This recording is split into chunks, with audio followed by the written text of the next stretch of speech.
Belum bertemu ibu. Aku sudah tak sabar lagi ingin bertemu dengan ibuku. 8 tahun berada di negeri orang bukanlah hal yang mudah untuk kulalui. Aku ingin segera memeluk tubuh beliau dan merasakan hangatnya pelukan seorang ibu. Dalam perjalanan Arab Saudi ke Indonesia membutuhkan waktu sekitar 10 jam lamanya.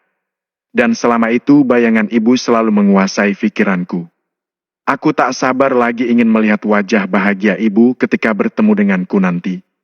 Dari Bandara Soekarno-Hatta aku menaiki taksi selama 30 menit. Jalannya macet, Mbak. Bagaimana kalau kita putar arah saja supaya cepat sampai?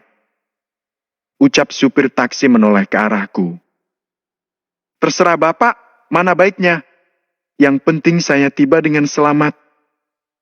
Jawabku pasrah. Pak sopir pun membelokkan mobilnya putar arah meninggalkan kemacetan. Meski meliuk-liuk, tapi nyatanya aku cepat sampai dan kini aku sudah berada di depan rumah. Pemukiman kumuh yang terletak di Jakarta Utara kini sedikit ada perubahan. Setelah membayar taksi aku pun mendorong koperku menuju rumah yang kutinggalkan selama 8 tahun yang lalu. Tak banyak perubahan, hanya saja kawasan ini kini dipenuhi dengan padatnya penduduk. MBA Riana pulang! MBA Riana pulang! Teriak bocah yang umurnya sekitar 12 tahun. Karena sudah lama aku meninggalkan kota ini, aku tak begitu mengenali bocah itu siapa. Para anak-anak dan warga terdekat mengerumuniku serta mengikutiku dari belakang. Tampak kakakku yang paling besar sedang menjemur pakaian dan sangat terkejut ketika melihatku sudah ada di depan matanya. Kak Rahmi langsung menghampiriku lalu memelukku dan menangis bahagia. Ibu di mana, Mbak? Tanyaku tak sabaran. Ibu tak lagi di sini, Dek. Ibu dibawa oleh Imran ke rumahnya. Ucap Mbak Rahmi bersedih. Kok bisa di rumahnya Bang Imran MBA? Tanyaku heran. Ibu yang menginginkan ke sana karena ibu ingin menggilir semua anak-anaknya untuk tinggal. Jelas Mbak Rahmi. Tanpa masuk ke dalam rumah, aku kembali menenteng koperku berjalan menuju rumah Bang Imran, yang jaraknya cukup dekat dari rumahnya Mbak Rahmi. Bang Imran adalah kakak keduaku. Sampai di sana Bang Imran tak ada di rumah. Hanya kakak iparku Yuli dan kedua keponakanku yang menyambutku dengan gembira. Ternyata yang berteriak tadi saat aku menuruni taksi adalah Rizky keponakanku. Betapa cepatnya ia tumbuh besar, padahal dulunya aku tinggalkan ia masih berusia 4 tahun. Bibi, oleh-oleh untuk Rizka mana? Ucap keponakanku yang sekarang ini sudah berusia 11 tahun. Rizka menengadahkan tangannya meminta sesuatu dariku. Nanti ya sayang, Bibi ingin bertemu dengan nenek Dijah dulu ya. Ucapku lembut. Maaf Dek Riana, barusan ibu dibawa Bang Farid ke Bogor. Ucap kakak iparku Yuli. Tak sadar emosiku naik ke ubun-ubun, karena sudah 2 kali ini aku ingin bertemu dengan ibu. Namun aku selalu gagal karena ibu berpindah tempat. Padahal aku sudah tak sabaran lagi ingin bertemu dengan beliau. MBA Rahmi, Riana sudah lelah dalam perjalanan dan Riana ingin segera bertemu ibu. Di mana ibu sebenarnya? Ucapku emosi. Aku sudah tak peduli lagi dengan tanggapan orang-orang di sekitarku yang akan menganggapku gadis sombong. Sebenarnya ibu sakit Riana dan hanya Farid yang mampu membiayai ibu. Di rumah Farid ibu bisa dibawa ke rumah sakit untuk dikontrol. Sementara jika bersama kami hanya mampu merawat beliau saja tanpa mampu membawanya untuk berobat. Jelas kakakku sulungku Rahmi. Terus uang yang sering Riana kirimkan pada Mbak setiap 3 bulan sekali jumlahnya tidaklah sedikit.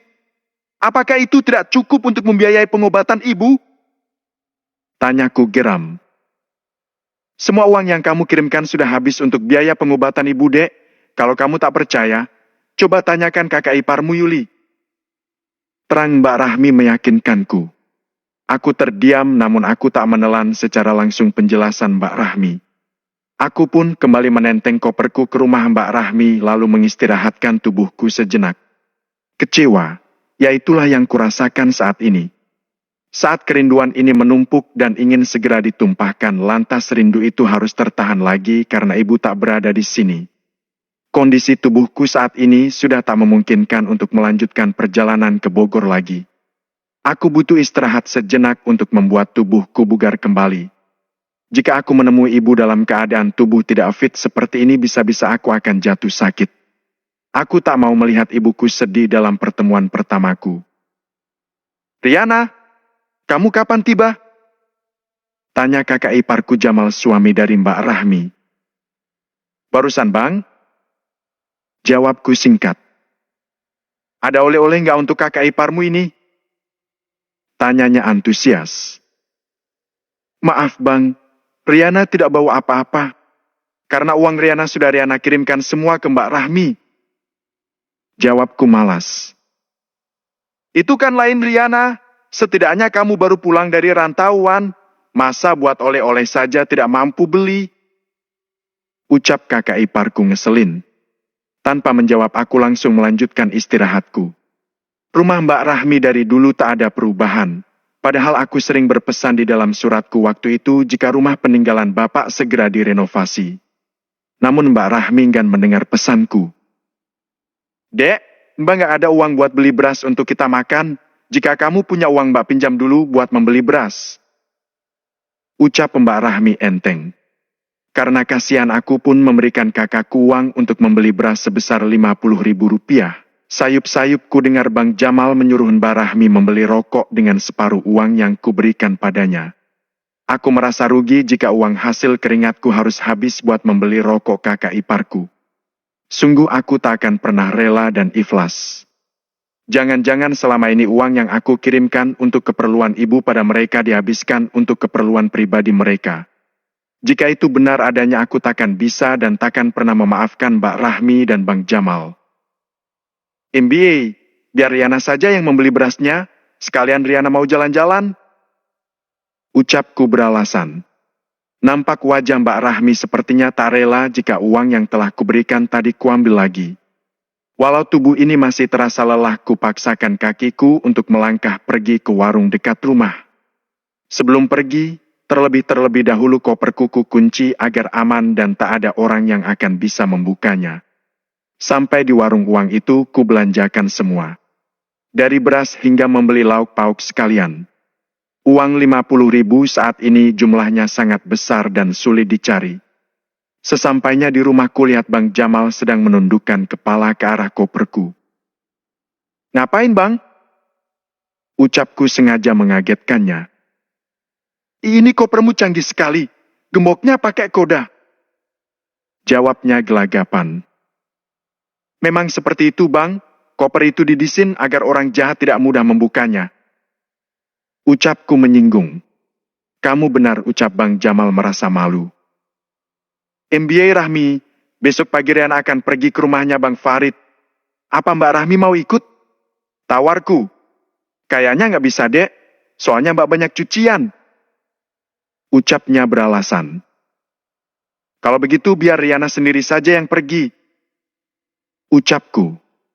Padahal aku menginginkan jawaban antusias kakakku. Ia merasa senang jika diajak bertemu dan menjenguk ibu. Sungguh perhatiannya Mbak Rahmi hanya sebatas di mulutnya saja. Bab kedua, menemui ibu di rumah Bang Farid. Beras dan lauk yang kubeli tadi di warung, kuberikan langsung pada Mbak Rahmi untuk segera dimasak. MBA Rahmi pun membawanya menuju dapur. Aku bukannya malas untuk membantu kakakku memasak.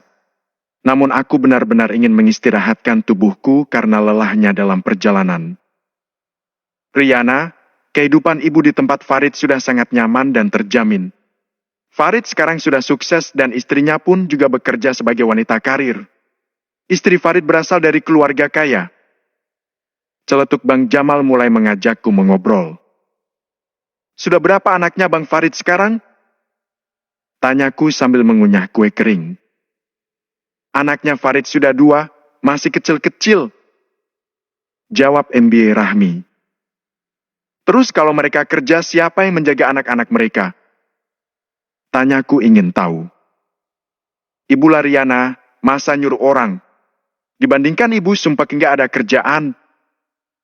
Jawab Bang Jamal dengan entengnya. Ucapan Bang Jamal mampu membuat darahku mendidih. Abang kira menjaga anak yang masih kecil-kecil itu gampang.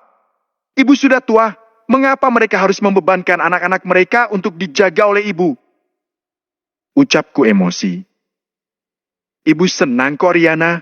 Justru jika ibu tak bersama cucunya, ibu jadi bosan dan kesepian.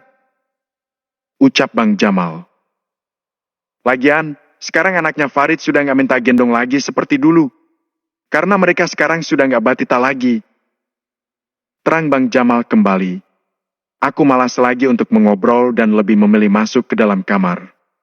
Tak sabar rasanya aku ingin pergi besok pagi ke rumahnya Bang Farid. Riana, ayo kita makan dulu. Ajak MBA Rahmi. Aku pun keluar dari kamar dan ikut makan bersama.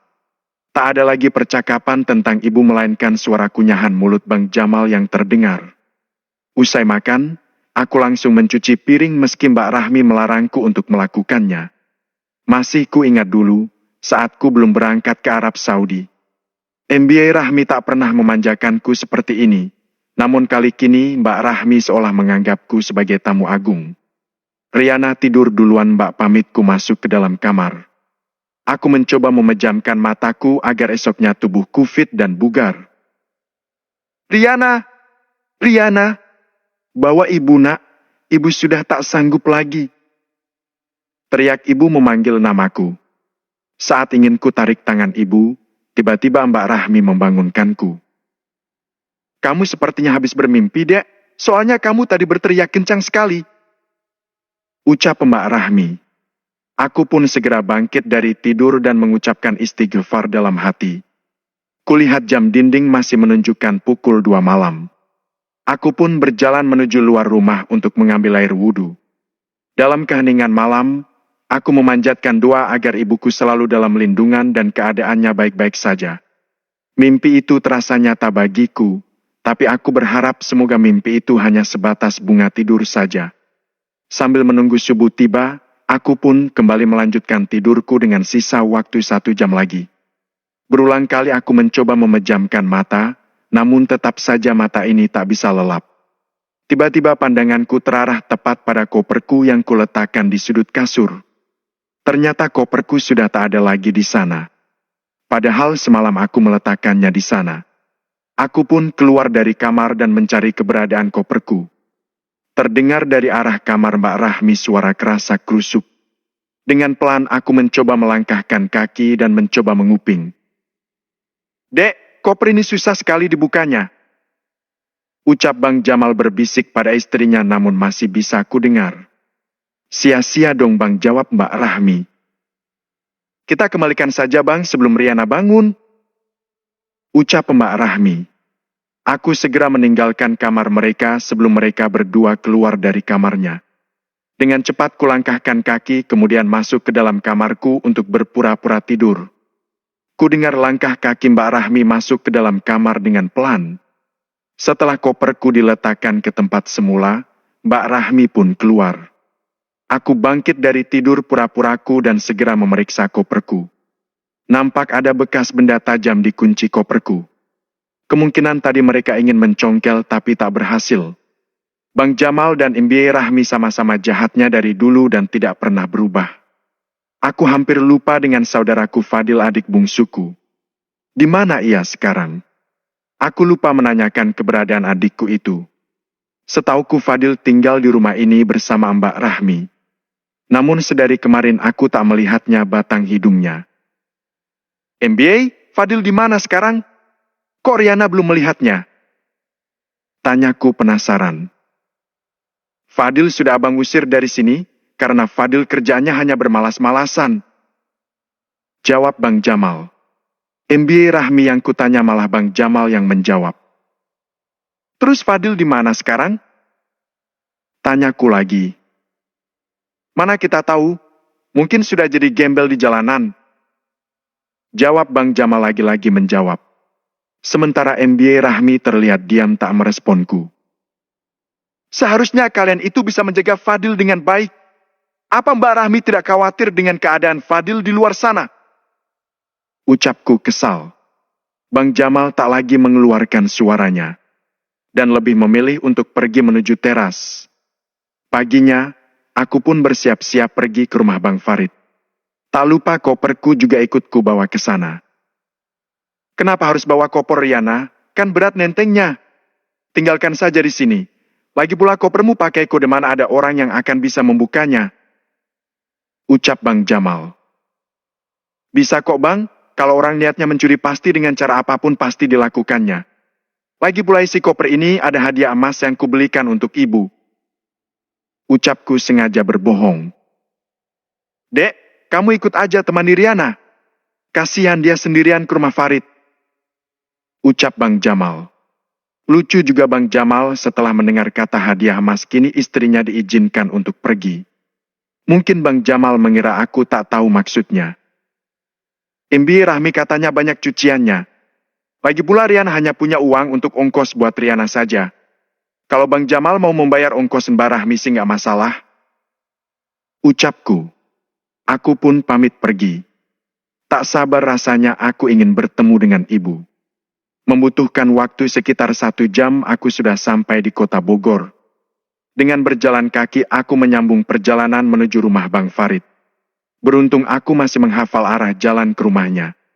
Meski semuanya sudah berubah, tapi aku masih ingat letak rumahnya Bang Farid di mana. Rumah Bang Farid sekarang terlihat mewah dan rumahnya juga bertingkat 2 susun. Aku pun memencet bel rumah dari luar pagar. Nampak seorang asisten rumah tangganya datang menghampiriku. Bang Faridnya ada? Tanyaku. Tuan dan Nyonya sedang keluar kota Mbak. Kalau boleh tahu Mbak itu siapanya Tuan Farid? Tanya Art itu. Saya adik kandungnya Bang Farid. Jawabku. Maaf Mbak, Tuan dan Nyonya saya sudah berpesan. Jika ada tamu yang datang di saat mereka keluar rumah tidak boleh diizinkan untuk masuk. Jelas Art itu. Kalau begitu tolong panggilkan ibu saya ke sini. Budijah. Ucapku. Anu MBA, Ucap Art itu menggaruk-garukan kepalanya, mungkin ia sedang mencari alasan. Beliau sedang beristirahat dan tidak boleh diganggu. Jawabnya. Namun aku bisa melihat dari raut wajahnya jika Art itu sedang berbohong. Kira-kira Tuan dan Nyonya Bibi kapan pulang? Tanyaku ingin tahu. Kurang tahu saya Mbak, katanya sih, mereka pergi liburan ke Bali. Ucap Art. Baik Bi, tolong. Jika ibu saya bangun, sampaikan saja jika anaknya Riana datang ke sini. Pesanku dan berlalu pergi meninggalkan rumah Bang Farid. Namun di perjalanan pulang, aku berpikir sejenak dan tak jadi melangkahkan kaki untuk pulang. Jika aku bolak-balik seperti ini datang tanpa kepastian, pasti akan memakan banyak biaya dan waktu. Aku tiba-tiba mempunyai ide dan akhirnya aku kembali lagi ke rumah Bang Farid. Bab ketiga, Ibuku Sayang Ibuku Malang. Ketika sampai di rumah Bang Farid, terlihat mobil berwarna silver masuk ke dalam rumah tersebut. Aku mengintip dari tembok yang dindingnya masih tersisa setengah dari bangunannya. Sang pemilik mobil pun turun dan tak lama pergi dari rumah itu. Inilah saatku untuk masuk ke dalam rumah Bang Farid secara diam-diam. Aku terpaksa melakukan cara ini karena aku tak punya pilihan lain. Dengan menyeret koperku ke samping gerbang dan bersembunyi di balik tembok pagar rumah Bang Farid. Bi! Panggil seorang gadis remaja berteriak. Suaranya sangat melengking tinggi. Belum sempat Art itu menutup pintu gerbang pagar. Ia kemudian berlari dengan terburu-buru menghampiri gadis itu yang sedang berada di dalam rumah. Inilah kesempatanku untuk masuk ke dalam. Sengaja koperku kutinggalkan di luar dan kuletakkan di samping tong sampah lalu kututupi dengan ban bekas yang sudah tak terpakai lagi. Aku rasa orang tak akan pernah tahu dan mengira di bawah ban bekas tersebut terdapat sebuah koper. Sebelum meletakkan koper itu di bawah tumpukan ban bekas, terlebih dahulu aku mengambil separuh uang sebagai peganganku. Dengan mengendap-endap, aku berjalan menuju belakang rumah Bang Farid. Beruntung pintu belakang rumah Bang Farid terbuka lebar. Tak menyia-nyiakan kesempatan itu, aku pun masuk ke dalam dengan pelan. Tiba-tiba terdengar suara langkah seseorang menuju ke arahku. Dengan cepat, aku langsung bersembunyi di balik bopet berisi stok keperluan dapur.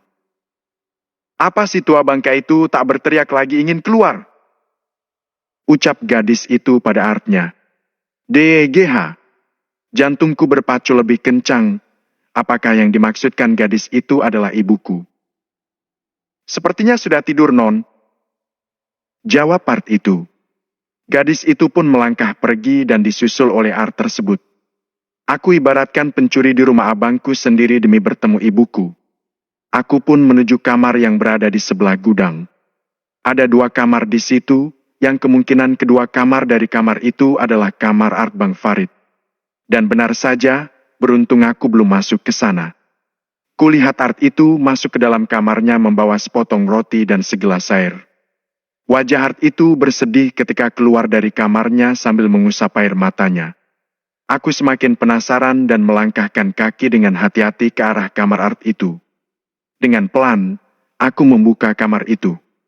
Dari luar tercium bau pesing. Semakin pintu itu terbuka semakin jelas bau pesing itu. Dan ketika aku melangkah ke menuju pintu kamar tersebut, betapa terkejutnya saat aku melihat kondisi ibuku yang sangat menyedihkan. Ibu! Aku berteriak sambil menutup mulutku sambil membekap mulutku sendiri. Agar suaraku tak terdengar oleh siapapun. Tubuhnya yang kurus kering, berbaring lemah di atas kasur yang sudah tak layak untuk digunakan. Aku segera menghampiri beliau yang tertidur miring. Dengan pelan ku rangkul tubuh ibu menghadap ke arahku. Tetes air matanya yang mulai mengering membuatku rasanya ingin berteriak.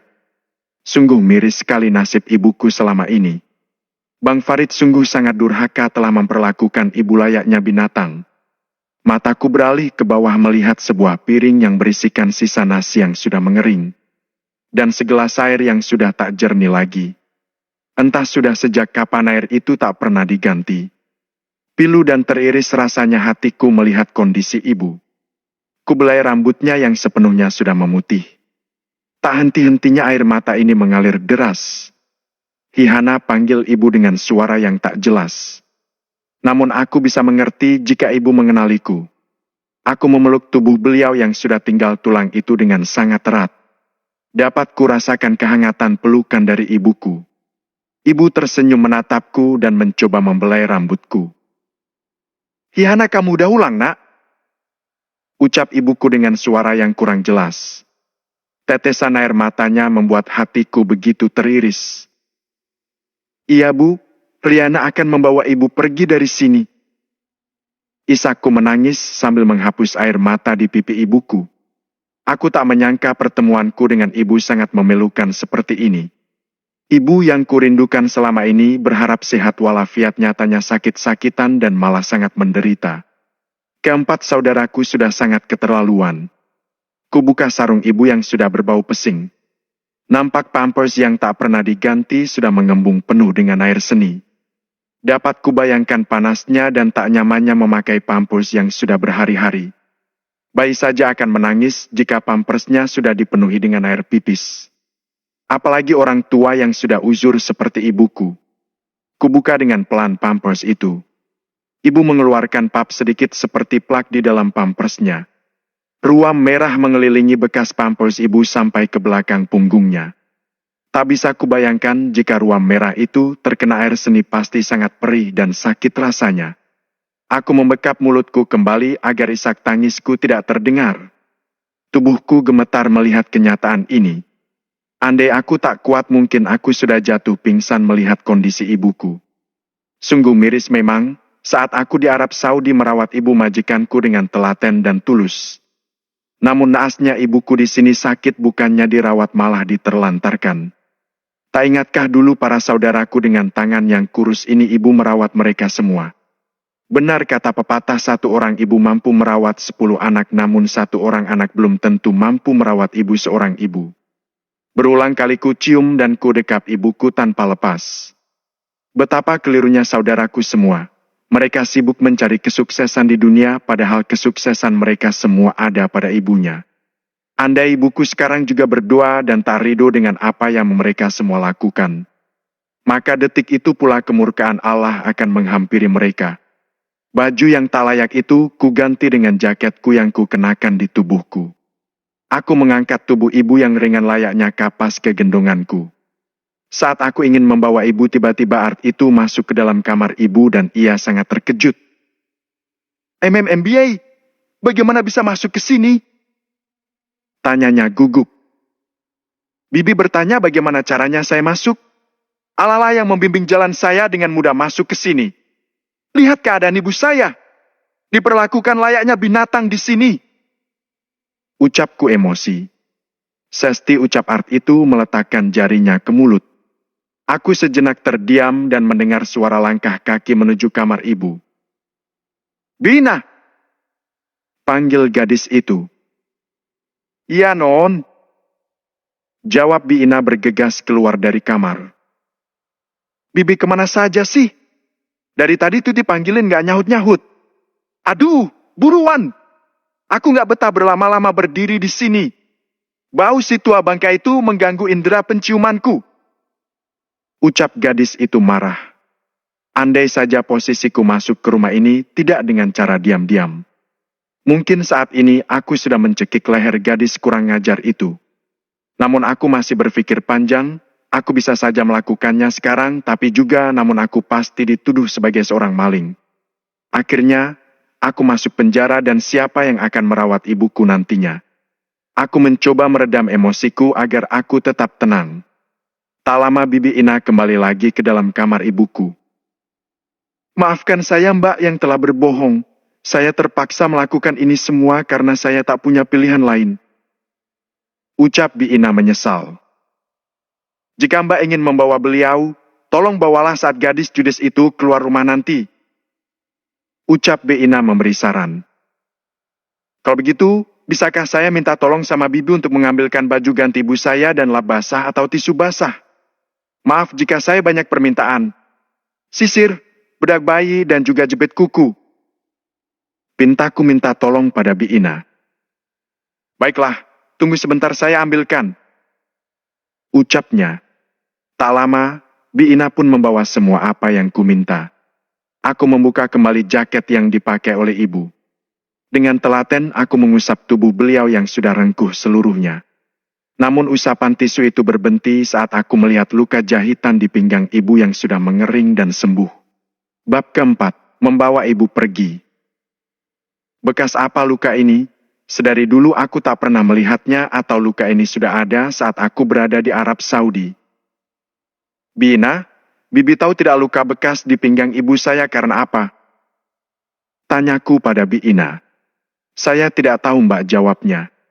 Aku kembali mengusap seluruh tubuh ibu dengan tisu basah lalu menaburkan bedak bayi ke seluruh tubuh beliau.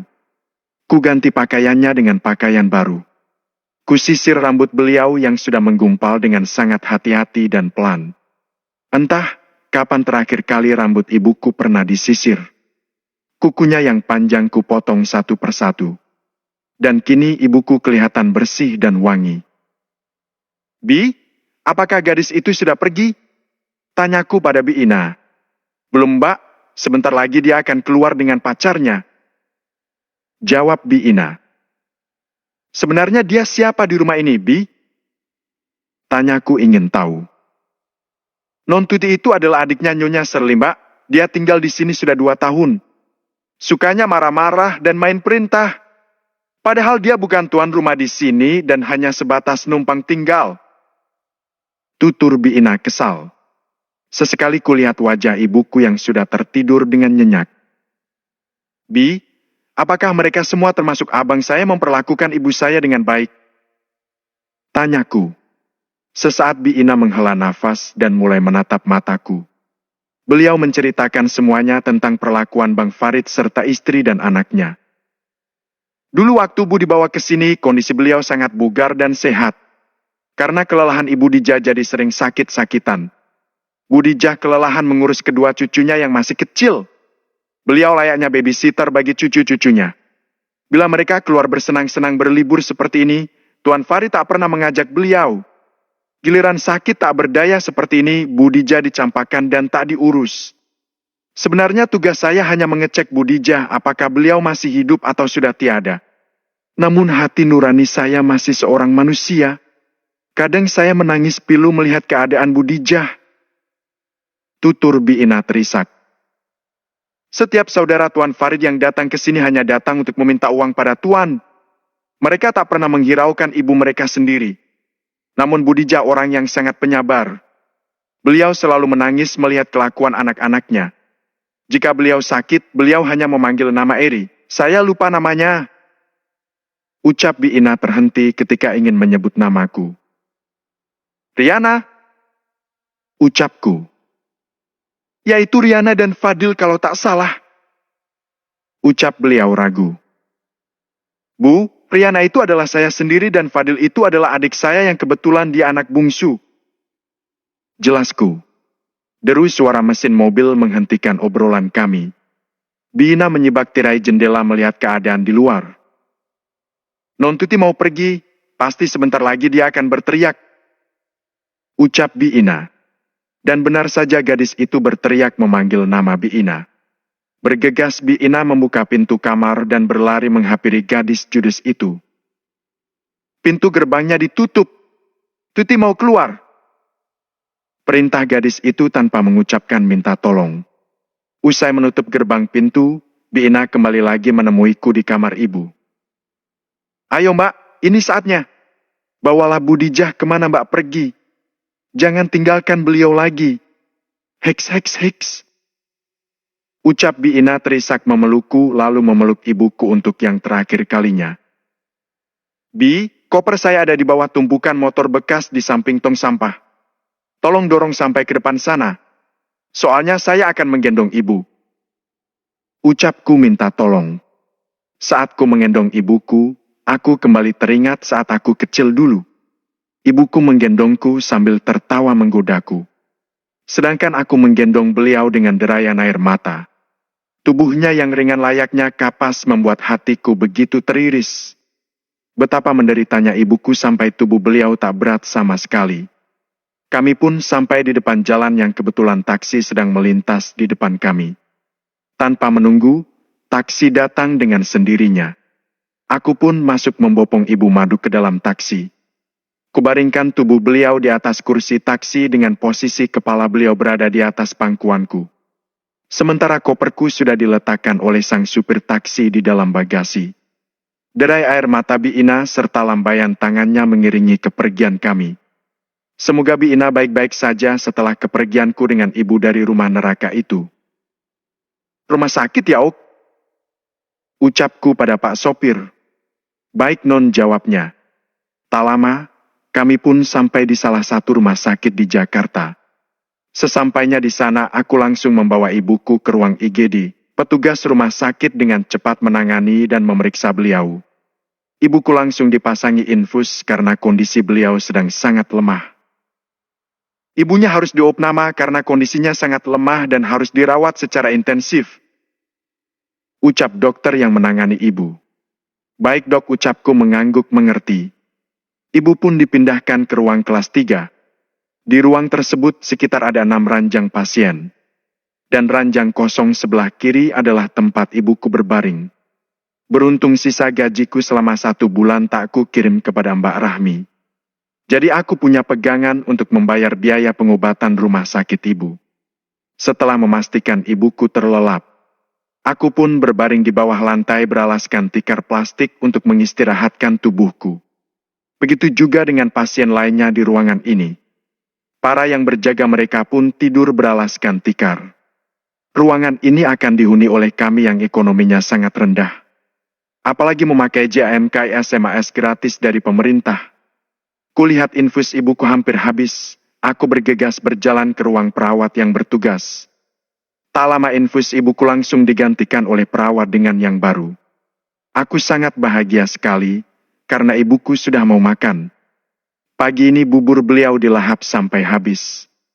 Wajah ibuku kini kembali berseri, sesekali ku pijat tangannya dengan lembut. Dokter pun masuk ke ruangan untuk mengecek para pasiennya pagi ini. Kini giliran ibuku diperiksa. Bagaimana Budijah Herawati? Sudah mendingan? Sapa dokter dengan ramah. Kulihat name tag di jas putihnya bernama Dr. Lutfi. Mungkin beliau keturunan Arab karena wajahnya seperti orang Arab tulen. Ibu hanya tersenyum dan mengangguk. Karena gemes, Aku pun mencium ibu layaknya anak bayi. Dokter Lutfi tertawa lucu melihat tingkahku.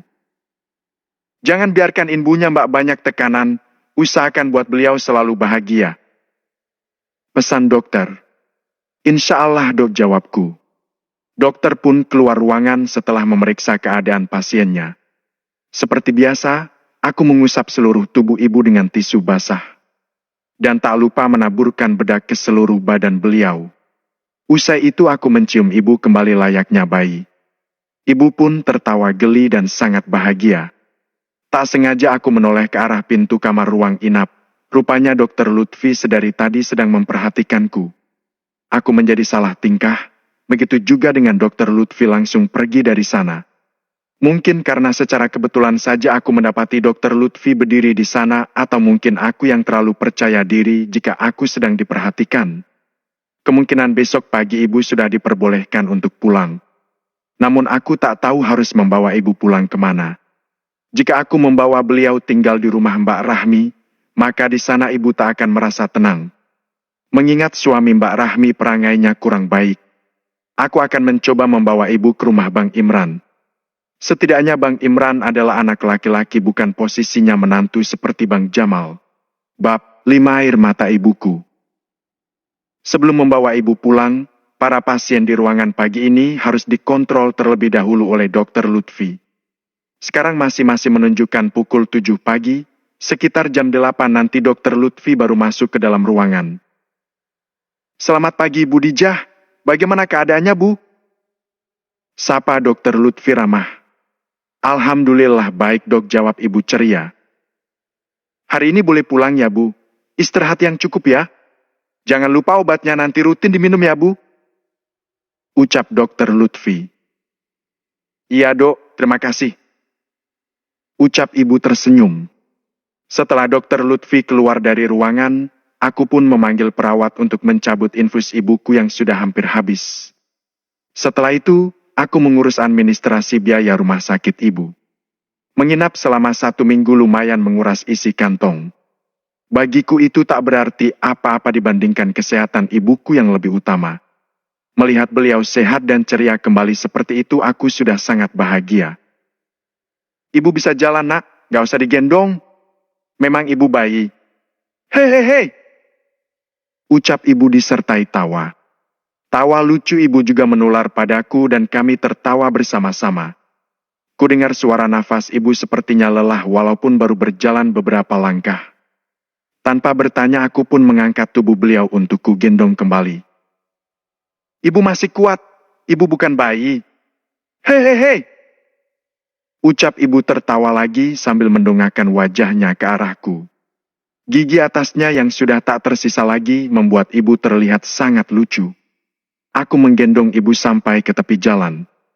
Para pengunjung rumah sakit melihatku menggendong ibu dan aku menjadi pusat perhatian mereka. Aku dan ibu menunggu taksi kosong yang lewat. Karena fokus melihat kendaraan yang lewat, aku jadi tak sadar jika mobil dokter Lutfi berhenti di depan kami. Dokter Lutfi turun dari mobilnya dan membuka pintu untuk kami masuk. Maaf dok, kami merepotkan dokter, ucapku. Gak merepotkan kok, kebetulan tadi saya mau keluar untuk sebuah urusan, ucap dokter Lutfi. Oh ya, ngomong-ngomong mau pulang kemana? Tanya dokter Lutfi. Aku pun menyebutkan alamatku di Jakarta Utara. Aku sengaja turun di depan jalan karena memang mobil dokter Lutfi tak bisa masuk sampai ke gang sempit rumah Bang Imran. Kenapa berhenti di sini? Biar saya antarkan sampai depan rumah, ujar dokter Lutfi menawarkan diri dan merasa heran ketika aku berhenti turun di depan toko kacamata. Terima kasih sebelumnya dok, dengan tulus hati mengantarkan kami. Mohon maaf mobil Pak Dokter tidak bisa masuk sampai ke gang sempit rumah kami. Kami bisa jalan kaki dok, ucapku. Apa rumahnya masih jauh? Tanya dokter Lutfi memastikan. Dekat kok dok, tinggal beberapa langkah lagi masuk gang langsung sampai dok, ucapku. Oh, baiklah kalau begitu. Mari, ucap dokter Lutfi pamit kemudian melajukan mobilnya. Aku pun menggendong ibu dengan menopang tubuh beliau dengan satu tangan. Sementara tangan satunya untuk mendorong koperku. Tak lama aku pun sampai di depan rumah Bang Imran. Aku mengetuk pintu Bang Imran berulang kali namun berjedah. Tak ada suara sahutan dari dalam rumah. Namun suara orang yang sedang berbisik masih jelas terdengar oleh telingaku. Mengingat rumah Bang Imran tembus suara karena dindingnya terbuat dari anyaman bambu. Aku cukup lama duduk di emperan rumah Bang Imran. Penghuni rumah tak kunjung keluar atau memang penghuni rumah ini sedang bepergian. Aku kembali menggendong ibu menuju rumah Mbak Rahmi. Aku terpaksa pergi ke sana karena Alaku tak punya pilihan lain lagi. Saat aku melangkahkan kaki cukup jauh, aku tak sengaja menoleh ke belakang, tiba-tiba pintu Bang Imran yang tadinya tertutup kini terbuka lebar setelah aku dan ibu pergi. Apakah mereka enggan membuka pintu karena aku sedang membawa ibu? Tak tahan air mataku menetes lagi karena mengasihani diriku sendiri terutama ibuku yang sudah rentah. Di atas gendongan ibu sempatnya menghapus air mataku. Perih rasa hati ini ketika ibu mengelus kepalaku dengan lembut. Sabar ya nak. Hanya kata itu yang bisa ibu ucapkan. Pundakku basah oleh air mata beliau. Ternyata beliau sedang menangis terisak dalam diam. Betapa durhakanya semua saudaraku. Tak terhitung kalinya ibu mengeluarkan air matanya karena terluka dengan sikap mereka. Tak takutkah mereka dengan azab pedih dari Tuhan? Riana, ibu, kalian, apa Farid tahu kamu membawa ibu ke sini? Tanya Mbak Rahmi heran. Tidak perlu Bang Farid tahu, andai Mbak tahu cara mereka memperlakukan ibu di sana mungkin Mbak juga akan keberatan. Ibu akan tinggal di rumah ini. Ucapku sembari membawa ibu masuk dan kutidurkan di dalam kamarku. Tapi dek, Mbak harus izin dulu pada Bang Jamal. Ucap Mbak Rahmi keberatan. Aku pun keluar ke depan teras rumah setelah menidurkan ibu di kasurku. Sengaja aku menuju teras agar ibu tak mendengar percakapanku dengan Mbak Rahmi. Kenapa harus izin? Rumah ini sepenuhnya milik ibu. Dan Mbak tidak perlu izin dengan Bang Jamal, karena rumah ini bukanlah rumahnya. Bang Jamal dan Mbak Rahmi di rumah ini hanyalah menumpang hidup. Ucapku tegas. Tapi rumah ini Mbak dan Bang Jamal yang merawat serta menjaga dari dulu, dek. Lagi pula kamilah yang merawat ibu dari dulu. Dan ibu pernah bilang jika rumah ini akan diberikan pada kami. Ucap Mbak Rahmi mencoba membenarkan diri. Kalau begitu, tunjukkan surat-surat kepemilikannya pada Riana Mbak. Merawat dan menjaga rumah ini adalah tugas kalian bukan? Toh, kalian numpang di sini. MBA bilang merawat ibu. Kapan? Bantahku mulai emosi dan agak kasar. Jangan kurang ajar kamu, dek. Mana sopan santun ucapanmu pada orang yang lebih tua? Apa uanglah yang telah merubahmu seperti ini? Ucap Mbak Rahmi ikut emosi. Ya, Riana sudah tak punya sopan santun karena ulah kalian. Di mana hati nurani kalian terhadap ibu? Apa perubahan kalian juga karena uang? Ucapku terbawa emosi. MBA Rahmi langsung terdiam dan meninggalkanku masuk ke dalam rumah. Sementara aku menghapus sisa air mataku dan sejenak menenangkan diri sebelum masuk ke dalam kamar melihat keadaan ibu. Kudapati ibuku menangis terisak, jangan-jangan ibu barusan mendengar percakapanku dengan Mbak Rahmi. Ibu, kenapa belum tidur? Ucapku lembut. Ibu telah gagal mendidik mereka, nak. Impian ibu melihat semua anak ibu menjadi anak yang soleh-soleha pupus sudah. Apa ini azab buat ibu karena sedari kecil mereka hidup susah bersama ibu? Ucap ibu menyalahkan diri sendiri. Aku memeluk tubuh ibuku dengan erat. Berkali-kali ku hapus air mata yang jatuh di pipinya. Ibu adalah wanita yang sangat luar biasa. Bukan salah ibu jika mereka menjadi seperti itu. Ibu tidak pernah gagal mendidik kami. Namun mata hati merekalah yang sudah buta telah menyanyiakan surga di depan mata mereka. Riana tahu ibu sangat menyayangi semua anak ibu. Dan asal ibu tahu, Riana sangat menyayangi ibu. Apapun akan Riana lakukan asalkan ibu bahagia. Jangan menangis lagi, Bu.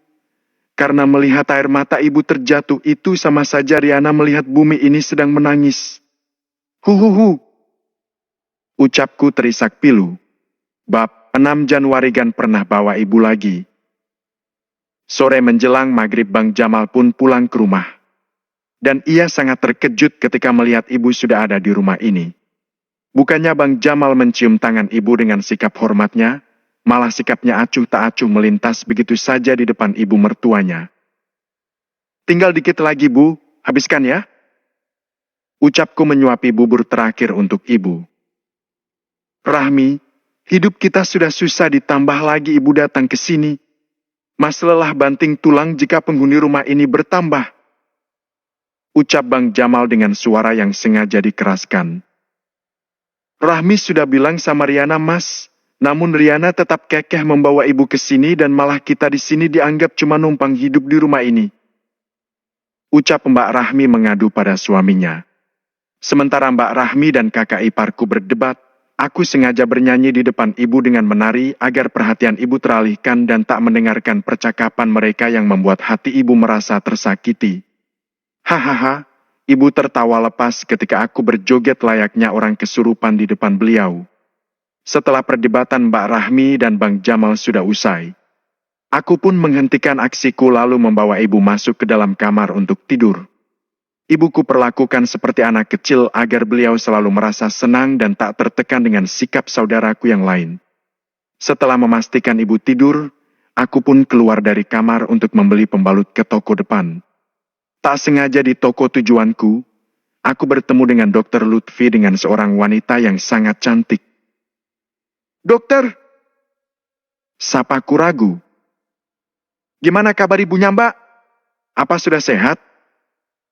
Tanya Dokter Lutfi perhatian. Alhamdulillah dok, ibu saya sudah sehat. Jawabku tersenyum. Sayang, dia siapa? Tanya gadis cantik itu. Dari dekat gadis itu seperti boneka babi. Aku sampai takjub menatap wajahnya. Kenalin sayang, dia ini anak dari pasien yang pernah Mas tangani. Ucap Dokter Lutfi memperkenalkanku dengan kekasihnya. Riana ucapku ramah sembari mengulurkan tangan. Sylvia ucapnya tak mau berjabat tangan denganku. Mungkin hanya perasaanku saja jika kekasihnya Dokter Lutfi adalah gadis yang sombong. Nampak wajah Dokter Lutfi tak enakan karena uluran tanganku ditolak oleh kekasihnya. Aku pun pamit karena aku harus cepat-cepat pulang. Walaupun ibuku tinggalkan dalam keadaan sudah tertidur, takutnya kakak iparku akan mengeluarkan suara yang bisa menyinggung perasaan beliau. Sampai di rumah, kulihat sandal berserakan di depan pintu. Mungkin itu adalah tamu Bang Jamal. Belum sempat melangkahkan kaki, aku mendengar percakapan Bang Farid dengan Mbak Rahmi. Kami datang ke sini ingin membawa ibu kembali ke rumah Mbak. Ucap istri Bang Farid Mbak Serli. Aku pun bergegas masuk tanpa menegur Bang Farid dan istrinya. Aku melintasi mereka begitu saja lalu masuk ke dalam kamar untuk melihat keadaan ibu.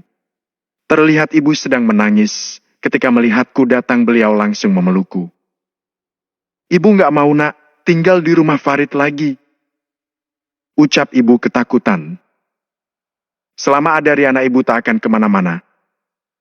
Ucapku menenangkan ibu. Firasatku sedari tadi di toko ternyata benar. Ibuku pasti akan terganggu tidurnya dengan ulah para saudaraku. Aku pun keluar dan ikut duduk dengan saudaraku. Kami akan membawa Obu Dek, kedua cucunya rindu dengan neneknya. Ucap Bang Farid. Kalau anak abang rindu ajak saja mereka datang menengok neneknya ke sini. Ucapku ketus. Dek, kenapa kamu membawa ibu tanpa seizin abang? Tanya Bang Farid tanpa merasa bersalah. Anak mana yang akan tega melihat ibunya diperlakukan layaknya binatang? Andai Riana tak datang dan segera membawa ibu ke rumah sakit, mungkin nyawa ibu sudah tiada. Ucapku emosi. Dek, mengertilah. Abang saat itu keluar kota dan kami meninggalkan ibu dalam keadaan sehat walafiat. Ucap Bang Farid menyangkal. Oh ya, sehat? Benarkah? Kalian semua benar-benar anak durhaka. Selama Riana ada di samping ibu, tak akan ada yang bisa memperlakukan ibu semena-mena lagi. Jika itu terjadi, maka kalian harus berhadapan dengan Riana. Riana harap kalian mengerti. Ucapku tegas dan angkuh sembari meninggalkan mereka masuk ke dalam kamar. Tanpa peduli lagi aku tidur di samping ibu sambil memeluknya. Entah, setelah itu apakah mereka masih berdebat di luar sana atau tidak aku sudah tak peduli lagi.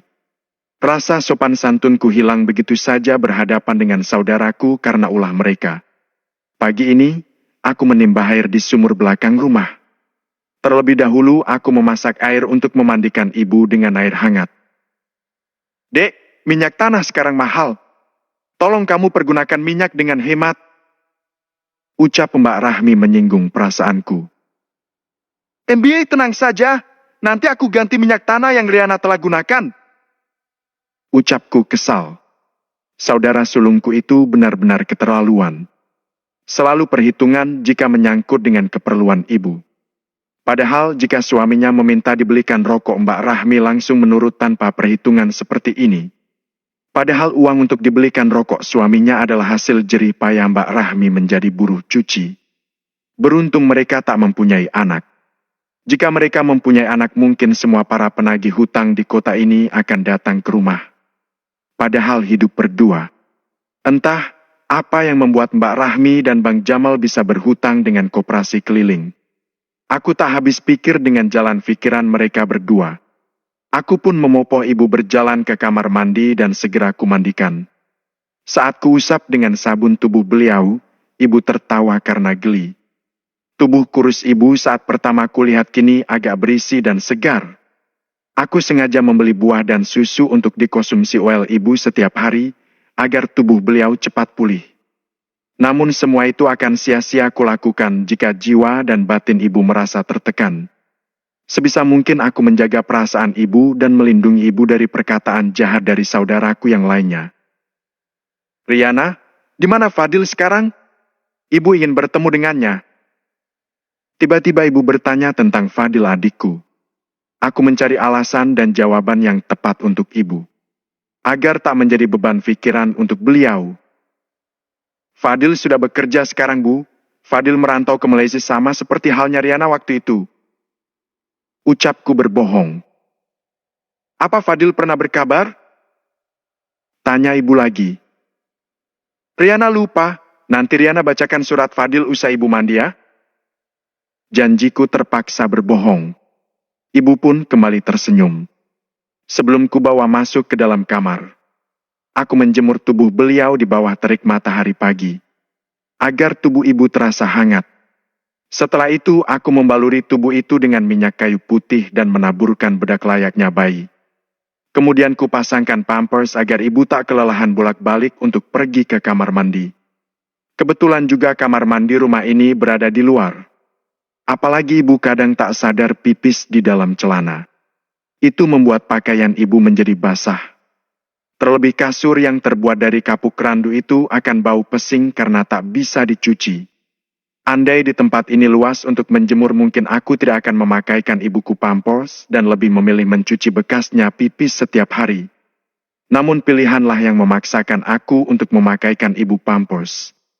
Tak apa kebutuhanku terabaikan asalkan kebutuhan ibuku terpenuhi semuanya. Karena masa-masa aku merawatnya seperti ini tak akan bisa terulang lagi dan kesempatan ini tak akan datang untuk yang kedua kalinya jika ibu sudah diambil oleh sang pemilik kehidupan. Aku hanya bisa berdoa agar aku selalu diberikan kesehatan dan kekuatan, agar aku bisa menjaga dan merawat ibuku. Bab 7 Pertengkaran. Aku sedang memikirkan bagaimana caranya aku bisa mendapatkan uang sambil menjaga ibuku. Hidup juga butuh biaya, mengandalkan para saudaraku untuk membiayai ibu rasanya hal yang tidak mungkin. Aku kembali memutar otakku agar ide itu kudapatkan. Dengan kerendahan hati, tengah malam ini aku bersimpuh pada Sang Ilahi agar aku dibukakan jalan keluar untuk menghadapi ujian hidup. Tak lupa aku mendoakan seluruh saudaraku agar Allah membukakan mata hati mereka. Saking sedang kusyuknya beribadah, aku tak sadar jika ibu juga ikut sholat malam bersamaku. Kulihat ibu menengadahkan tangannya ke atas meminta pada Sang Kuasa. Aku tak tahu doa apa yang sedang dipanjatkan oleh beliau. Tangis rintihan beliau ketika berdoa begitu memilukan dan menyayat hatiku. Aku lalu bersimpuh di kaki ibuku dan meminta maaf karena aku telah meninggalkan beliau selama 8 tahun lamanya. Bu, maafkan seluruh kesalahan Riana selama ini. Ucapku terisak di kaki ibu. Bangun nak, kamu tidak perlu seperti ini. Kamu adalah anak yang berbakti. Ucap ibu memeluk tubuhku. Kami berdua menangis dalam heningnya malam sambil bermunajat dalam hati kami masing-masing. Pagi pun tiba, sebentar lagi aku akan memandikan ibu dengan air hangat. Sebelum ibuku mandikan, terlebih dahulu perut ibu harus diisi. Aku menuju dapur guna memasak bubur untuk ibu. Namun tak kudapati kompor berada di pada tempat biasanya. Aku pun keluar dan menanyakan pada Mbak Rahmi di mana kompor diletakkan. MBA, kompornya di mana? Kok nggak ada di dapur? Tanyaku heran. MBA Rahmi tak menjawabku dan malah melewatiku begitu saja. Aku mengekor mengikutinya kemana Mbak Rahmi melangkah. MBA, di mana kompornya? Riana mau masak bubur buat ibu. Tanyaku lagi. Kalau nggak ada di tempatnya. Ya, beli dong. Ucap Mbak Rahmi ketus. Ada apa sih Mbak? Kok Mbak jawabnya gitu? Ucapku lembut. Memang ada yang salah dari jawabanku, kamu beli dong kompornya. Masa itu aja masih nebeng? Ucap Mbak Rahmi tega. MBA keterlaluan. Ucapku meninggalkan Mbak Rahmi. Aku masuk ke dalam kamar dan menghitung uang yang tersisa di dalam dompet. Uangku tinggal 100.000 rupiah. Jika aku membelanjakan uang ini untuk membeli kompor, artinya aku tak bisa lagi membeli popok untuk ibu nantinya. Aku menangisi diriku sendiri atas sikap kakak kandungku. Nak, ibu sedang berpuasa. Tidak usah membuatkan ibu bubur. Ucap ibu menghampiriku. Mendengar kata puasa, aku tak kuasa membendung air mataku. Ibu, huhuhu. Aku memanggil ibu dengan lirih dan menangis sesegukan di pangkuannya. Nak, orang sabar itu akan selalu menang. Ibu sangat bangga padamu, tadinya ibu merasa telah gagal mendidik anak-anak ibu. Nyatanya kamulah yang membangkitkan semangat ibu untuk ingin hidup lebih lama lagi. Dulu ibu ingin Allah segera mencabut nyawa ibu secepatnya. Namun, sekarang kamulah alasan ibu untuk hidup. Ucap ibuku terisak. Aku segera menghapus air mataku dan bergegas keluar rumah guna membeli bubur di warung. Tak lama, aku pun kembali dengan menenteng 2 kantong plastik yang berisikan bubur ayam. Makanlah bu, ucapku pada ibu. Ibu puasa nak? Ucap ibu menolak. Bagaimana ibu bisa kuat berpuasa jika ibu tidak makan sahur? Ucapku sedih. Ibu sudah terbiasa nak. Bahkan ibu pernah seharian penuh tidak makan sama sekali. Ucapan ibu kembali membuatku menangis. Ayo bu, jangan menolak rezeki. Riana sudah membeli bubur ini untuk ibu. Ibu akan berpuasa jika ibu makan sahur. Ucapku memaksa. Akhirnya ibu pun mau makan juga. Aku tahu puasa adalah sebuah alasan semata. Agar ibu tak ingin aku memikirkan isi perut beliau. Saat menikmati sarapan bubur kami, tiba-tiba terdengar perdebatan Mbak Rahmi dan Bang Jamal. Mereka berdua bertengkar adu mulut hingga suaranya menimbulkan para tetangga berkerumun di depan rumah. Aku keluar dari kamar guna melerai pertengkaran mereka. MBA, Bang Jamal ada apa sih? Malu sama tetangga. Jika kalian punya masalah tolong selesaikan secara baik-baik. Jangan seperti ini, kasihan ibu yang sudah tua harus melihat kalian tak akur. Ucapku. Jangan ikut campur kamu Riana, ini semua gara-gara kamu. Datang ke sini pakai bawa ibu segala, padahal ibu di rumah Farid sudah hidup enak dan terjamin. Sarkas Mbak Rahmi menyalahkanku. Memangnya kenapa jika Riana membawa ibu ke sini? Toh, ini rumah ibu bukan rumah kalian. Lagi pula Riana tak pernah merepotkan kalian atau membebankan kalian selama ibu berada di sini. Ucapku terpaksa melawan Mbak Rahmi. Apa pernah Riana meminta uang pada Mbak ataupun kepada Bang Jamal? Dan apa pernah Mbak Rahmi ataupun Bang Jamal mau merawat ibu selama di sini? Tidak pernah kan? Suami kakak bekerja untuk keperluan kalian berdua, bukan untuk Riana dan ibu. Di mana baktimu sebagai seorang anak, Mbak? Apa kalian lupa jika kalian numpang hidup di rumah ibu? Ucapku emosi. Jadi kamu berani mengusir kami? Hah! Ucap Mbak Rahmi salah paham dan suaranya sudah mulai meninggi. Karena mendengar kami adu mulut, ibu pun terpaksa keluar dari dalam kamar dan berdiri di depan kami anaknya. Apa yang membuatmu keberatan ibu tinggal di sini, Rahmi? Tanya ibu pilu. Rahmi hanya mengkhawatirkan biaya pengobatan ibu jika ibu sakit nanti. Alasan Mbak Rahmi. Tidak perlu mengkhawatirkan ibu, Rahmi, karena selama ini ibu sudah terbiasa tidak diurus.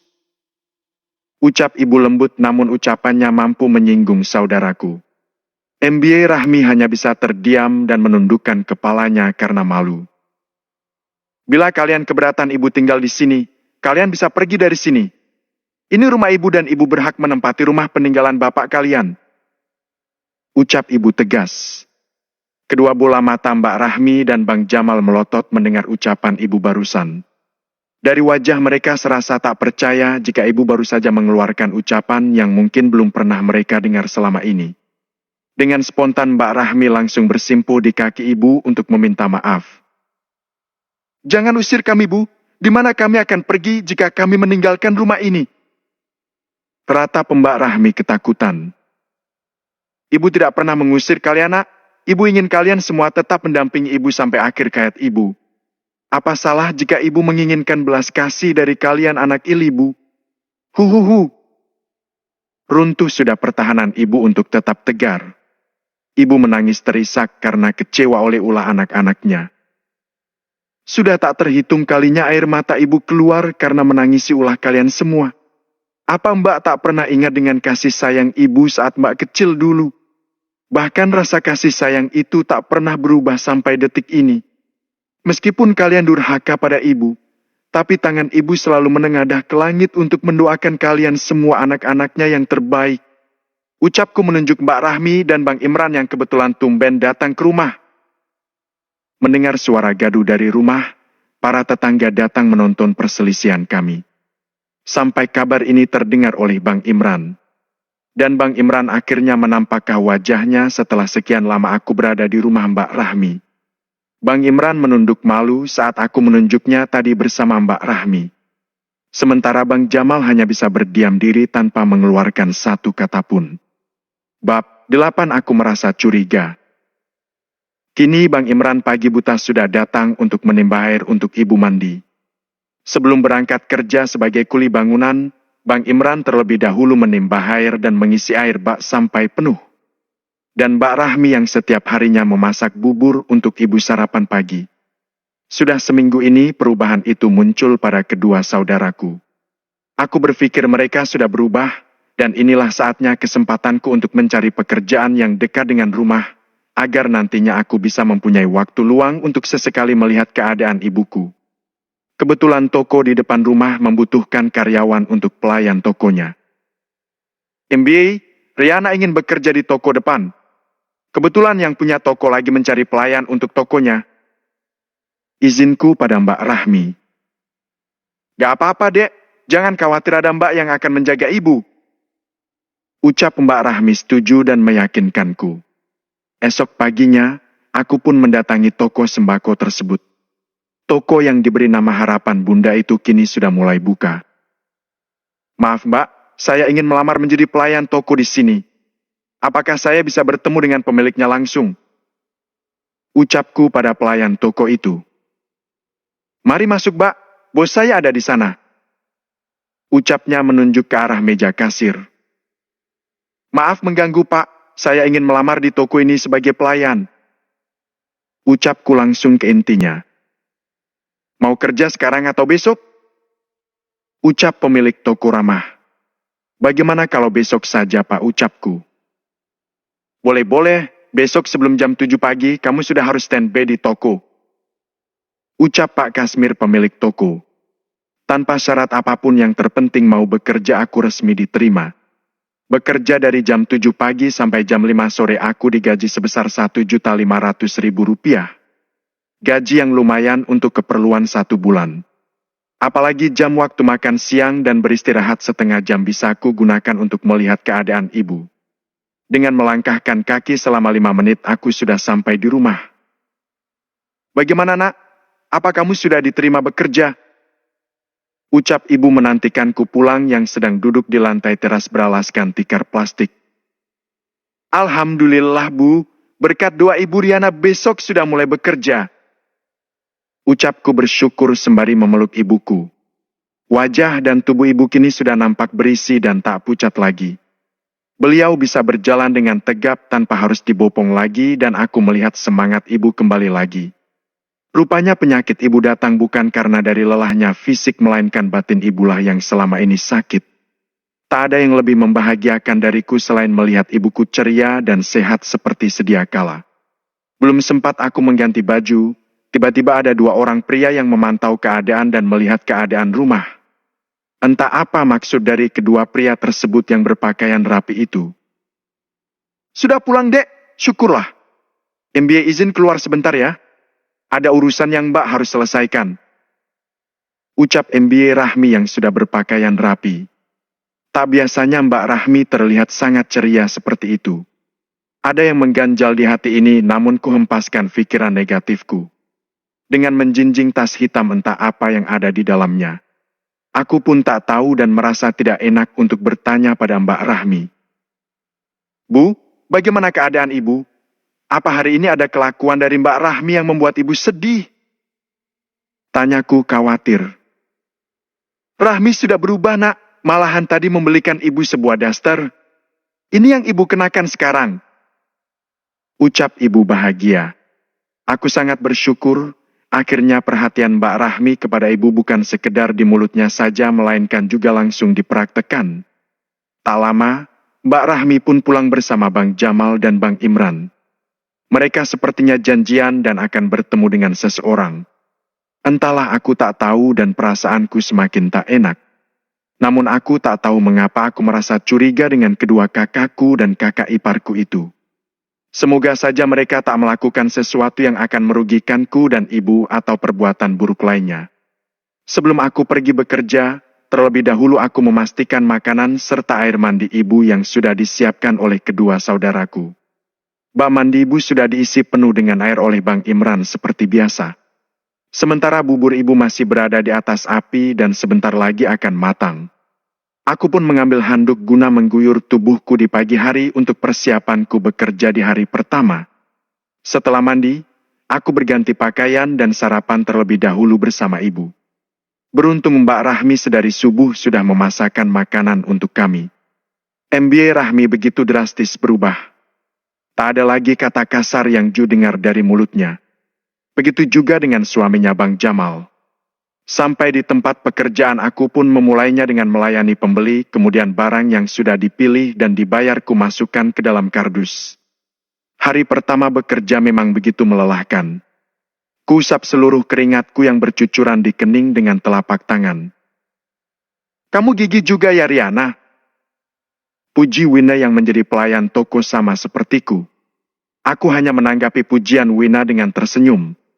Waktu makan siang pun tiba, sebungkus nasi kotak yang diberikan kepada pekerja toko sebagai pengisi perut istirahat siang. Aku izin kepada Pak Kasmir untuk pulang ke rumah menjenguk ibuku. Nasi kotak yang dibagikan oleh Pak Kasmir kepada karyawannya sengaja tak ku makan di sana. Mengingat aku ingin memakan nasi kotak jatahku bersama ibu. Sesampainya di rumah, 2 pria yang kulihat mencurigakan kemarin datang ke rumah. Saat aku pulang, wajah Mbak Rahmi terlihat sangat ketakutan. Begitu juga dengan Bang Jamal dan Ang Imran yang kebetulan ada di situ. Kok, kamu cepat pulang, Rin? Tanya Mbak Rahmi. Riana hanya pulang di jam istirahat, Mbak. Sebentar lagi Riana akan kembali bekerja. Jawabku sambil membuka nasi kotak yang kubawa dari tempat bekerja. Makanlah, Bu. Ini nasi yang dibagikan Bos Riana pada karwannya. Ucapku. Kamu makan saja, nak. Ibu sudah kenyang. Tadi ibu dibelikan lauk oleh Imran dan barusan kami selesai makan siang. Andai ibu tahu kamu akan pulang, ibu pasti akan menunggumu untuk makan bersama. Ucap ibu.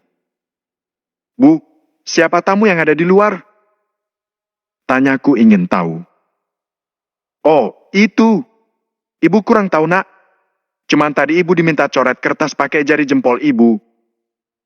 Ucap ibu padaku sambil menunjukkan bekas tinta di jari jempol kanannya. Untuk apa mereka mengambil sidik jempol ibu? Tanyaku lagi penasaran. Kata Rahmi, untuk tanda tangan surat bantuan dari pemerintah. Katanya ada bantuan berupa uang dan rekening uang itu atas nama ibu.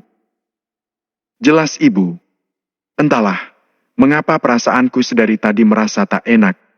Seolah akan ada kejadian yang buruk menimpaku dengan ibu. Kuhabiskan nasi kotak itu sendirian. Usai makan, aku mengambil air wudhu dan bersiap untuk segera sholat zuhur.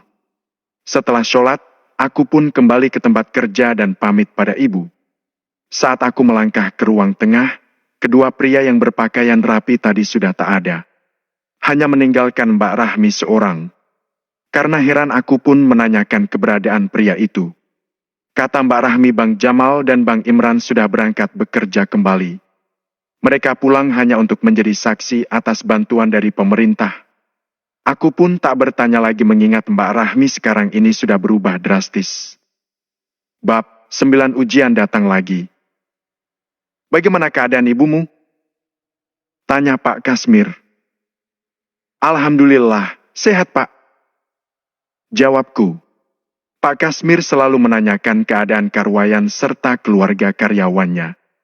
Kami para karyawan yang bekerja Pava beliau bukan hanya sebagai pekerja saja di tokonya, melainkan kami juga dianggap sebagai keluarga. Pak Kasmir adalah bos yang baik untuk para karyawannya. Pantas saja para karyawan di sini ada yang sudah sampai bertahun-tahun bekerja dengan beliau. Dan aku adalah salah satu dari karyawan yang beruntung itu. Mengingat zaman sekarang sangat sulit sekali mendapatkan bos yang sebaik Pak Kasmir. Riana, kamu tahu nggak kalau Bagas anak bos kita selalu curi-curi pandang padamu? Ucap Wina temanku. Itu cuma perasaanmu saja, Win. Lagi pula di sini aku datang untuk bekerja dan bukan untuk datang menggoda siapapun. Ucapku biasa saja. Kamu tahu nggak, April itu juga suka dari dulu sama Bagas. Tapi kayaknya Bagas cuek aja tuh. Walaupun April sering kasih perhatian pada Bagas. Ucap Wina. April adalah petugas kasir di toko Harapan Bunda. Gayanya yang elit dan judes membuatku malas untuk berteman dengannya. Waktu itu aku pernah mengajaknya berkenalan dan berusaha untuk akrab. Namun April terkesan memilih teman. Jujur, aku tak tertarik sama sekali dengan urusan lelaki dan perasaan. Hatiku untuk saat ini hanyalah untuk ibuku seorang. Aku tak tahu sampai kapan hati ini bisa merasakan yang namanya jatuh cinta. Karena Wina merasa tak kuhiraukan atau menanggapi saat ia bercerita. Akhirnya Wina sebel denganku, kemudian ia meninggalkanku pergi mengatur barang yang berantakan di belakang toko. Jarum jam pun beralih ke angka 5. Tandanya waktu kami untuk berhenti bekerja dan menutup toko. Rasa lelah hari ini sungguh nikmat ku rasakan, karena aku sangat bahagia bisa bekerja sambil menengok ibuku. Sesampainya di rumah, aku melihat ibuku sedang duduk sambil menjahit rokku yang robek waktu itu. Aku lega dan tersenyum melihat ibuku dalam keadaan baik-baik saja. Ibu kenapa repot-repot menjahit rok Riana? Riana bisa jahit sendiri, Bu. Ucapku menyapa ibu. Ibu gak ada kerjaan? Kebetulan tadi ibu lihat rok kamu sudah sobek. Ibu langsung menjahitnya. Ucap ibuku senang. Aku pun pamit untuk mandi sore dan berganti pakaian. Setelah badan ini segar, aku langsung menghampiri ibu yang sudah selesai menjahit rokku. Bu, Mbak Rahmi kemana? Tanyaku. Mbakmu itu sedari tadi siang pergi keluar rumah dan sampai sekarang ini belum pulang. Jawab ibu agak khawatir. Loh, bukannya tadi siang Mbak Rahmi ada di rumah Bu? Ucapku heran. Iya, tadi pas kamu balik ke tempat kerja, Rahmi langsung pamit sama ibu untuk pergi keluar sebentar. Katanya ada urusan penting. Hingga sampai saat ini ia belum pulang juga. Jelas ibu mulai khawatir. Kemana Mbak Rahmi pergi dan apa urusan kakakku itu sampai keluar rumah? Dari kemarin gelagatnya sangat mencurigakan. Bu, Riana tinggal sebentar ke rumah Bang Imran ya. Izinku pada ibu. Pergilah, jangan lama-lama. Ibu kesepian di rumah sendiri. Ucap ibu. Apa ibu mau ikut? Riana akan gendong ibu. Ucapku menawarkan. Hehehe, Riana memang ibumu bayi pakai digendong. Pergilah cepat, entar keburu maghrib. Ucap ibu terkekeh. Aku pun pergi ke rumah Bang Imran, sampai di sana pintu Bang Imran tertutup dan dalam keadaan terkunci. Aku bertanya di mana kakak iparku Yuli dan kedua keponakanku Rizka dan Rizky pada tetangga. Namun mereka bilang penghuni rumah Bang Imran sudah pindah semenjak tadi siang dan rumahnya sudah disita oleh rentenir. Aku sangat terkejut mendengar penjelasan tetangga Bang Imran. Mengapa tadi siang Bang Imran hanya terdiam saja dan tak bercerita apa-apa? Atau mungkin Bang Imran sengaja tak menceritakan padaku tentang kesusahannya agar ibu tak merasa khawatir dengan masalah beliau atau Bang Imran merasa takut jika ibu nantinya akan kefikiran. Dan Bang Imran tak mau membebani ibu lagi. Aku pulang dengan sangat lesu, baru saja abangku menjalin keakraban dan ingin berbakti pada ibu. Kini harus pergi lagi entah kemana. Aku hanya menunggu kepulangan Bang Jamal dan Mbak Rahmi dan menanyakan keberadaan tentang masalah yang menimpa Bang Imran. Menjelang maghrib, Mbak Rahmi pun pulang bersama Bang Jamal. MBA dari mana saja? Kenapa ibu ditinggalin sendirian? Tanyaku. MBA tadi ada urusan di luar yang harus Mbak selesaikan. Jawaban Mbak Rahmi sama dengan jawabannya tadi pagi ketika aku tanya. Ada apa dengan saudara sulungku ini? Apa yang terjadi sebenarnya hingga Mbak Rahmi enggan bercerita padaku? Usai menunaikan ibadah sholat maghrib, aku pun menghampiri Mbak Rahmi yang duduk di ruang tengah sembari melipat pakaiannya. MBA mau kemana? Kok pakaian yang ada di lemari Mbak masukin ke kardus? Ucapku curiga. MBA hanya memisahkan pakaian yang sudah tak layak pakai. Lemari Mbak penuh dan ya ada tempat untuk mengisi pakaian ini. Jawab Mbak Rahmi. Jawaban Mbak Rahmi seolah tak sinkron dengan apa yang sedang aku lihat. Semua baju yang bagus-bagus dimasukkan ke dalam kardus. Sementara baju yang robek dan tak layak pakai dimasukkan ke dalam lemari. MBA tahu tidak jika Bang Imran sudah pindah? Ucapku. MBA Rahmi sesaat menghentikan tangannya melipat baju lalu menatapku. Jangan keras-keras nanti didengar oleh ibu. Ucap Mbak Rahmi mengacungkan jari telunjuk ke mulutnya. Imran itu banyak hutang, makanya rumah yang ditinggalinya saat ini diambil oleh rentenir. Jelas Mbak Rahmi. Kok sampai banyak hutang sih Mbak? Kan, Bang Imran bekerja setiap harinya? Ucapku heran. Si Yuli istrinya itu gaya hidupnya selangit. Selalu saja menuntut suaminya untuk membeli sesuatu yang dia inginkan. Jika tidak tercapai maka cerailah yang ia minta dari suaminya. Jelas Mbak Rahmi. Terus Bang Imran sekarang pindah kemana Mbak? Tanyaku lagi. Imran sudah pindah ke rumah mertuanya. Tadi siang itu makanya Mbak lama pulang karena mengantarkan Imran ke sana. Jelas MBA Rahmi dengan suara yang pelan. Kasihan juga nasib Bang Imran, walau bagaimanapun, Bang Imran adalah tetap saudaraku. Tak terasa bulir bening itu menetes di pipiku menangisi saudaraku. Andai saja aku punya kemampuan, aku pasti akan membantu saudaraku terbebas dari hutang piutang. Saat kami sedang membicarakan Bang Imran, tiba-tiba pintu diketuk oleh seseorang. Aku bangkit dan bergegas keluar rumah. Maaf Mbak, mengganggu malam-malam. Apa benar ini rumah keluarganya Fadil? Tanya bapak itu memastikan. Benar Pak, saya kakaknya. Jawabku mulai khawatir. Jo, bawa ke sini. Panggil bapak itu kepada seseorang. Kulihat Fadil dibopong oleh bapak itu dan membawanya sampai di depan pintu. Ya Allah dek, apa yang terjadi? Ucapku terkejut melihat darah bercucuran dari kening Fadil. Wajahnya bonyok dan lebam akibat pukulan. Adik Mbak tadi dikeroyok oleh pemuda yang berada di simpangan. Kami segera melerai dan membawanya ke sini. Ucap bapak itu. Kedua bapak itu pamit pun pulang. Aku membopong adikku Fadil masuk ke dalam rumah. Ya Allah, Fadil! Ucap Mbak Rahmi juga kaget. Ibu pun keluar dari kamar karena mendengar suara kami.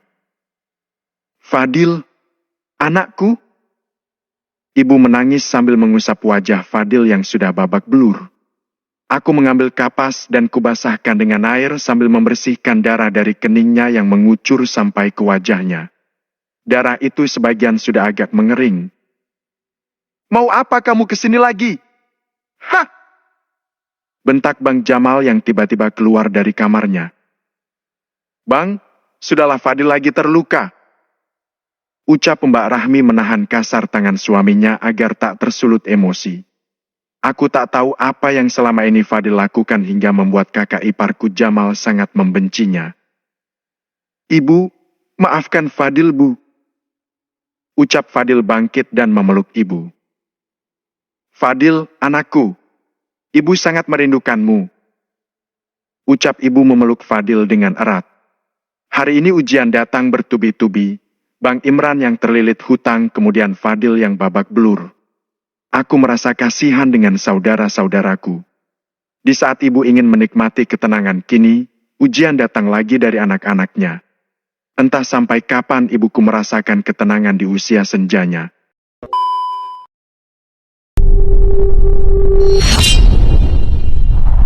Lanjut Pak, buruan ya guys.